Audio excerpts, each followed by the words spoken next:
All right, I'm doing a midweek update on the DCEU, and I'm properly dressed for it, too. So let's find out what we've got to talk about today. There's been enough news that I felt like a new video was due. We're going to talk about what happened with HBO Max and what Christopher Nolan had to say about their entire slate going to HBO Max, all the Warner Brother movies for the year of 2021. We're going to talk about Tyler Hoechlin and his new Superman costume, and I'm going to have a picture of that in the video. And we're also going to talk about what Joe Manganiello said about the abandoned The Batman project that was going to star him and Ben Affleck. So let's get this update started. All right, so the first thing I wanted to talk about was Tyler Hoechlin and his new Superman costume. They just released a new pic, which you'll see here in the video, and I think it looks amazing. This is very much in line with what they've been doing with most of the costumes in the movies for the last 5 to 6 years, and it fits in really well. And I really like how they fixed the cape from when he appeared on the CW shows over the last couple of years. I think he makes a decent Superman, and I'm actually eager to see him in the show. I'm excited to get an actual Superman show because we haven't had one since pretty much Lois and Clark. I wouldn't call Smallville a real Superman show. And I'm hoping one day we'll get a real Batman show, but I'm hoping that shows up on HBO Max. But overall, really like the costume. They fixed the cape, looks really good, really fits in well with what they want to convey to the audience. So I'm happy to see that happen. The next story I want to talk about, and I'll leave a link to this in the description, you can actually look at the article, is Christopher Nolan coming out and ripping Warner Brothers for putting their entire slate on HBO Max next year. He made some disparaging remarks about this, saying that, all these people who made these movies, these producers, directors, the actors, wake up and find out that they are working for the worst streaming service. Here are my thoughts on this, okay?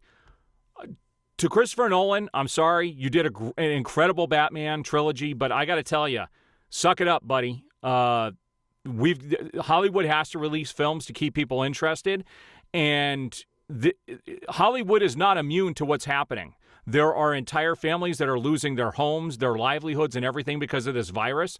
And for Hollywood to think that they're above that is actually quite sickening. So all I got to say is suck it up, bud. It's coming, and they got to do something to keep the content going to the fans to keep people interested. I'm in the entertainment industry. I am actually a voice actor. It's what I do for a living. But I'm not sitting here crying. I'm sitting here doing everything I can to keep my business going and doing what needs to be done. And we're all suffering through it. And I don't think anybody in Hollywood is above all of that. So you got to deal with it. And these are unfortunate times. Just be glad they're only doing it for a year.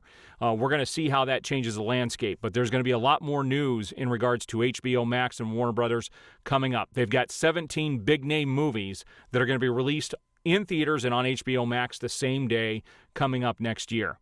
All right, so let's talk about the last story, which I find to be the most interesting. Joe Manganiello just did an interview, and he talked about the abandoned The Batman project that was going to star him and Ben Affleck. He said that this movie was going to be very dark and very hard, and I'm going to leave a link to this story as well. And he said it was going to be a very interesting dynamic. It was going to be a psychological type movie where Deathstroke destroys Batman and Bruce Wayne's life from the inside out to the point where he's no longer seen as a hero, as Bruce Wayne, or even as Batman. And it sounded like it was going to be a pretty interesting take. I'm really hoping that story moves to HBO Max. This is all speculation on my part, but has been talked about in a lot of places. I'm really hoping that moves into the HBO Max streaming service as a show, and that they can flesh out that story and make it much bigger than just a 2-hour movie, because I don't think that story could be done and properly told in 2 or even 3 hours. So there's the latest DCEU news. As stuff comes out, I will be releasing videos, so hang tight. Like the video, hit the subscribe button and the notification bell, and you will be notified as I have new videos go up.